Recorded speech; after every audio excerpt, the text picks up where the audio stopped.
રોડની ગૃહિણીઓની વેદના શહેરના વોર્ડ નંબર 13 માં છેલ્લા 6 મહિનાથી દૂષિત અને ગંદુ પાણી આવતા લોકો ત્રાહિમામ પુકારી ઉઠ્યા છે, જેના કારણે રોગચાળો પણ ફેલાઈ રહ્યો છે, જેથી આજે કોર્પોરેટર બાળુ સુરવે તેમજ સ્થાનિક લોકોએ તંત્ર ઉપર આકરા પ્રહારો કર્યા।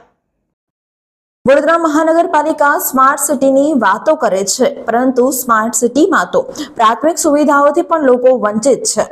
રોડ, રસ્તા, પીવાના પાણીની સમસ્યા છે।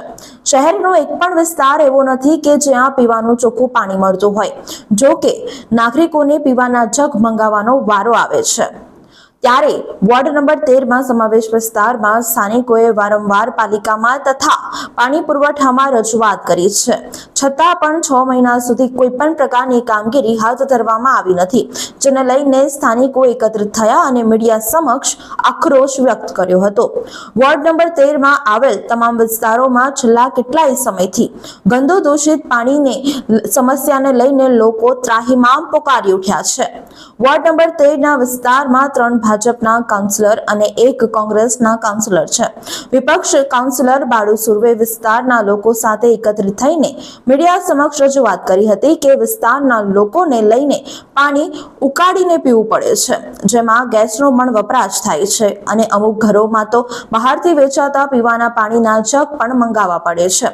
ગંદુ અને દૂષિત પાણી પીવું પડશે તો લોકો બીમાર પણ પડી જાય છે, જેને લઈને સ્થાનિકોએ આક્રોશ વ્યક્ત કર્યો છે।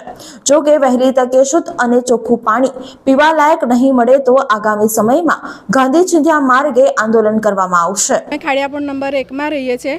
ત્યાં 6 મહિનાથી છેલ્લા એકદમ ગંદુ પાણી આવે છે, એકદમ કાળું પાણી આવે છે, જે તમે જોયું એમાં ઘણીવાર અળસિયા નીકળે છે, જીવડા નીકળે છે, એકવાર તો મોટો કાન પીછોડો નીકળ્યો, એટલે આ જે પાણી પીવા લાયક હોતું છે નહીં। હવે જેના ઘરમાં બોર ના હોય એને પાણીની એટલી બધી તકલીફ છે, આ પાણી તમે ઉકાળીને પણ પી ના શકો એવું છે। ઘણા બીમાર થઈ ગયા છે, ઘણાને એડમિટ કરવા પડ્યા છે, પાણી ઉકાળવાથી એટલો ગેસ બળે છે, એ જેના લીધે પાણી ખરાબના લીધે ઘણા બધા અમને ગેરફાયદા થયા છે, ઘણા લીધે બધા ખર્ચા વધી ગયા છે અને એનાથી અમે હેરાન થઈ ગયા છે અને કેટલા બધા અમે કમ્પ્લેન કરી છે, પણ એનો કોઈ ઉકેલ આવ્યો છે નહીં।